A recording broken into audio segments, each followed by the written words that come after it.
ए भिखारी, तेरी हिम्मत कैसे हुई हमारी गाड़ी को छूने की जो यहाँ खड़ी है? दरअसल इस कार के अंदर रुपए थे, इसलिए मैं यहाँ बैठा हूँ। रूही ने थप्पड़ मारते हुए कहा। आज तो तुम चोरी करना चाहते हो तो फिर तलाशी लो उसकी। क्या उसने कुछ और चुराया है?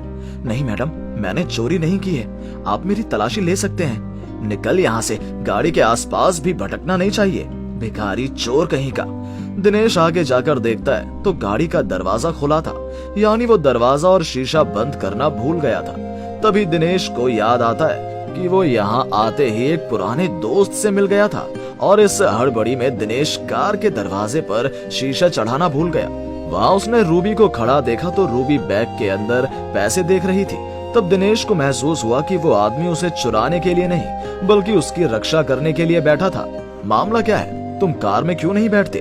दरअसल एक बड़ी गलती हो गई। दरअसल वो आदमी यहाँ चोरी करने नहीं बैठा था बल्कि हमारे रुपए की रखवाली करने बैठा था। अगर वो पहरा ना देता तो अब तक सब कुछ चोरी हो चुका होता। ये असली चोर नहीं है। हमें देखकर चोरी करने का मौका शायद नहीं मिला और अब देखो कैसे नाटक कर रहा है। दिनेश गुस्से में आकर रूही को एक थप्पड़ मार बैठता है। तुम्हें शर्म आनी चाहिए। आज सब कुछ चोरी हो जाता अगर वो बूढ़ा आदमी ना होता। और गाड़ी के अंदर रखे पैसे तुम्हारे हैं ना? रूही जल्दी से अपना बैग देखती है कि रुपए ठीक है या नहीं। चेक करने के बाद रूही देखती है कि सारे रुपए और पैसे पहले की तरह हैं। किसी ने 1 रुपया भी नहीं लिया। उस बूढ़े आदमी को देखो कैसे फटे पुराने कपड़े पहनकर भीख मांग रहा है। क्या उसे देखकर चोर जैसा लगता है? अगर वो चोर होता तो बहुत पहले रुपए लेकर निकल चुका होता। अपना नजरिया बदलो। इंसान को इंसान समझना सीखो। उस बूढ़े इंसान में जो इंसानियत है वो हम इंसानों में नहीं है। दिनेश ने अपने शॉपिंग बैग से शर्ट और जेब से कुछ रुपए निकाले और बूढ़े को बुलाया। I am sorry. उसने आपको चोर समझा, इसलिए उसने आपके साथ बुरा व्यवहार किया। वो आपको समझ नहीं पाई। हमें माफ कर दीजिए। कोई फर्क नहीं पड़ता भाई, हमारे साथ ऐसा हमेशा होता है। मुझे बुरा नहीं लगा। दिनेश ने उसे एक बैग थमा दिया और कहा, अगर आपने ये तोहफा रखा होता तो मुझे बहुत खुशी होती। उपहार स्वीकार करते ही दिनेश ने बूढ़े व्यक्ति को धन्यवाद किया।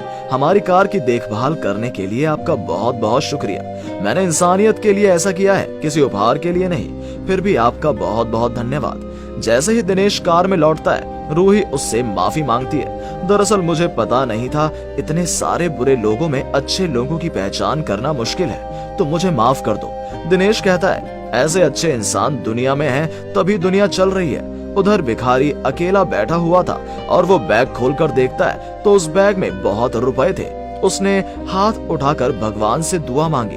इस क्रूर दुनिया में हम बिना विश्वास के जी रहे हैं। कोई किसी पर भरोसा नहीं करता, न किसी से प्यार करता है। लेकिन कुछ लोग आज भी हमारी दुनिया में जिंदा हैं। इस गरीब आदमी की तरह ऐसे दयालु लोगों का भगवान भला करे।